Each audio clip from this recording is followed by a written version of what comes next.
Alice's Adventures in Wonderland, written by Lewis Carroll. Chapter 8. The Queen's Croquet-Ground. A large rose tree stood near the entrance of the garden. The roses growing on it were white, but there were 3 gardeners at it, busily painting them red. Alice thought this a very curious thing, and she went nearer to watch them. And just as she came up to them, she heard one of them say, "Look out now, 5. Don't go splashing paint over me like that." "I couldn't help it," said 5 in a sulky tone. 7 jogged my elbow, on which 7 looked up and said, "That's right, 5. Always lay the blame on others." "You'd better not talk," said 5. "I heard the Queen say only yesterday you deserve to be beheaded." "What for?" said the one who had spoken first. "That's none of your business, 2, said 7. "Yes, it is his business," said 5, "and I'll tell him it was for bringing the cooked tulip roots instead of onions." 7 flung down his brush, and had just begun, well, of all the unjust things, when his eye chanced to fall upon Alice, as she stood watching them, and he checked himself suddenly. The others looked round also, and all of them bowed low. "Would you tell me," said Alice, a little timidly, "why you are painting those roses?" 5 and 7 said nothing, but looked at 2. 2 began in a low voice. "Why, the fact is, you see, miss, this here ought to have been a red rose tree, and we put a white one in by mistake. And if the Queen was to find it out, we should all have our heads cut off, you know. So you see, miss, we're doing our best afore she comes to." At this moment 5, who had been anxiously looking across the garden, called out, "The Queen! The Queen!" And the 3 gardeners instantly threw themselves flat upon their faces. There was a sound of many footsteps, and Alice looked round, eager to see the Queen. First came 10 soldiers carrying clubs. These were all shaped like the 3 gardeners, oblong and flat, with their hands and feet at the corners. Next, the 10 courtiers. These were ornamented all over with diamonds, and walked 2 and 2, as the soldiers did. After these came the royal children. There were 10 of them, and the little dears came jumping merrily along hand in hand, in couples. They were all ornamented with hearts. Next came the guests, mostly kings and queens, and among them Alice recognized the white rabbit. It was talking in a hurried, nervous manner, smiling at everything that was said, and went by without noticing her. Then followed the knave of hearts, carrying the king's crown on a crimson velvet cushion, and last of all this grand procession came the king and queen of hearts. Alice was rather doubtful whether she ought not to lie down on her face like the 3 gardeners, but she could not remember ever having heard of such a rule at processions. And besides, what would be the use of a procession, thought she, if people had all to lie down upon their faces so that they couldn't see it? So she stood still where she was and waited. When the procession came opposite to Alice, they all stopped and looked at her, and the Queen said severely, "Who is this?" She said it to the knave of hearts, who only bowed and smiled in reply. "Idiot," said the Queen, tossing her head impatiently, and turning to Alice, she went on, "What's your name, child?" "My name is Alice, so please your Majesty," said Alice very politely, but she added to herself, "Why, they're only a pack of cards after all. I needn't be afraid of them." "And who are these?" said the Queen, pointing to the 3 gardeners who were lying round the rose tree, for, you see, as they were lying on their faces, and the pattern on their backs was the same as the rest of the pack, she could not tell whether they were gardeners, or soldiers, or courtiers, or 3 of her own children. "How should I know?" said Alice, surprised at her own courage. "It's no business of mine."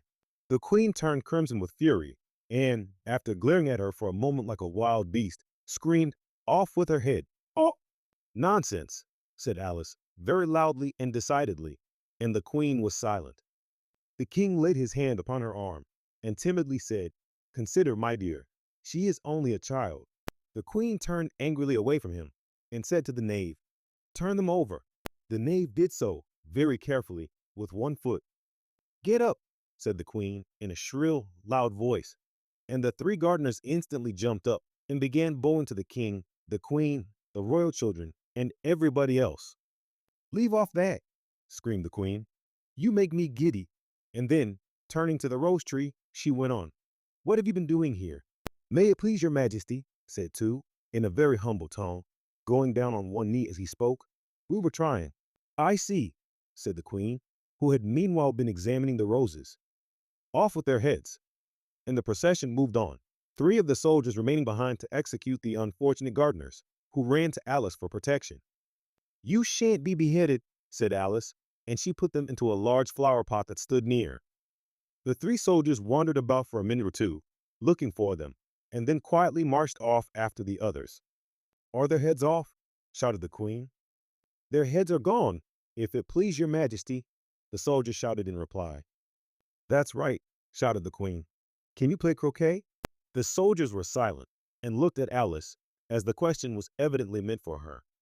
"Yes," shouted Alice. "Come on then," roared the queen, and Alice joined the procession, wondering very much what would happen next. It's a very fine day," said a timid voice at her side. She was walking by the white rabbit, who was peeping anxiously into her face. "Very," said Alice. "Where's the Duchess?" "Hush, hush," said the rabbit in a low, hurried tone. He looked anxiously over his shoulder as he spoke, and then raised himself upon tiptoe, put his mouth close to her ear, and whispered, "She's under sentence of execution." "What for?" said Alice. "Did you say, 'What a pity'?" the rabbit asked. "No, I didn't," said Alice. "I don't think it's at all a pity. I said, 'What for?'" "She boxed the queen's ears," the rabbit began. Alice gave a little scream of laughter. "Oh, hush," the rabbit whispered in a frightened tone. "The queen will hear you. You see, she came rather late." And the queen said, "Get to your places," shouted the queen in a voice of thunder, and people began running about in all directions, tumbling up against each other. However, they got settled down in a minute or two, and the game began. Alice thought she had never seen such a curious croquet ground in her life. It was all ridges and furrows. The balls were live hedgehogs, the mallets live flamingos, and the soldiers had to double themselves up and to stand on their hands and feet to make the arches. The chief difficulty Alice found at first was in managing her flamingo.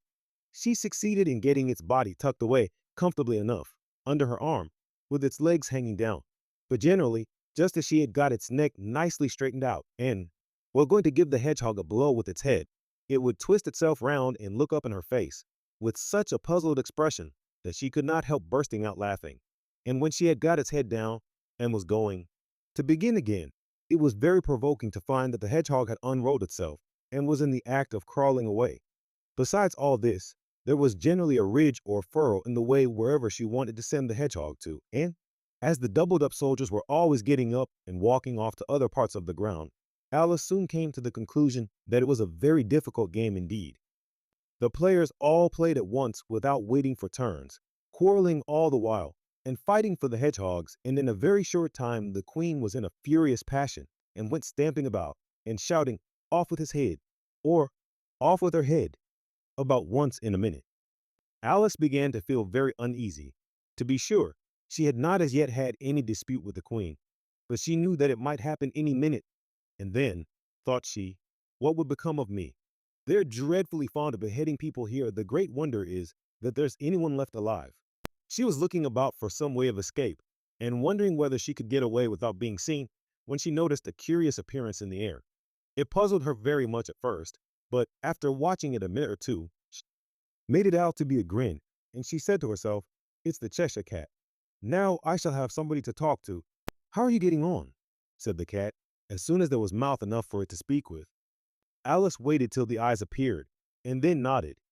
"It's no use speaking to it," she thought, "till its ears have come, or at least one of them." In another minute the whole head appeared, and then Alice put down her flamingo and began an account of the game, feeling very glad she had someone to listen to her. The cat seemed to think that there was enough of it now in sight, and no more of it appeared. "I don't think they play at all fairly," Alice began, in rather a complaining tone. "And they all quarrel so dreadfully one can't hear oneself speak, and they don't seem to have any rules in particular, at least, if there are, nobody attends to them, and you've no idea how confusing it is of all the things being alive. For instance, there's the arch I've got to go through next, walking about at the other end of the ground, and I should have croqueted the queen's hedgehog just now, only it ran away when it saw mine coming." "How do you like the queen?" said the cat in a low voice. "Not at all," said Alice. "She's so extremely—" Just then she noticed that the queen was close behind her, listening. So she went on, "Likely to win, that it's hardly worthwhile finishing the game." The queen smiled and passed on. "Who are you talking to?" said the king, going up to Alice and looking at the cat's head with great curiosity. "It's a friend of mine, a Cheshire Cat," said Alice. Allow me to introduce it. I don't like the look of it at all, said the king. However, it may kiss my hand if it likes. I'd rather not, the cat remarked. Don't be impertinent, said the king, and don't look at me like that. He got behind Alice as he spoke. A cat may look at a king, said Alice. I've read that in some book, but I don't remember where. Well, it must be removed, said the king very decidedly, and he called the queen, who was passing at the moment. My dear, I wish you would have this cat removed.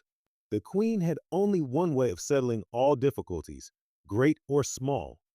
Off with his head, she said, without even looking round. I'll fetch the executioner myself, said the king eagerly, and he hurried off. Alice thought she might as well go back and see how the game was going on, as she heard the queen's voice in the distance, screaming with passion. She had already heard her sentence 3 of the players to be executed for having missed their turns, and she did not like the look of things at all, as the game was in such confusion that she never knew whether it was her turn or not. So she went in search of her hedgehog. The hedgehog was engaged in a fight with another hedgehog, which seemed to Alice an excellent opportunity for croqueting one of them with the other. The only difficulty was that her flamingo was gone across to the other side of the garden, where Alice could see it trying in a helpless sort of way to fly up into a tree. By the time she had caught the flamingo and brought it back, the fight was over, and both the hedgehogs were out of sight. But it doesn't matter much, thought Alice, as all the archers are gone from this side of the ground.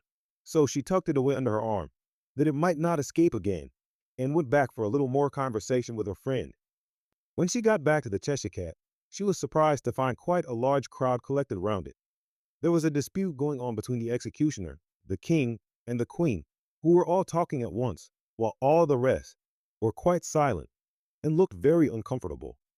The moment Alice appeared, she was appealed to by all 3 to settle the question, and they repeated their arguments to her, though, as they all spoke at once, she found it very hard indeed to make out exactly what they said. The executioner's argument was that you couldn't cut off a head unless there was a body to cut it off from, that he had never had to do such a thing before, and he wasn't going to begin at his time of life.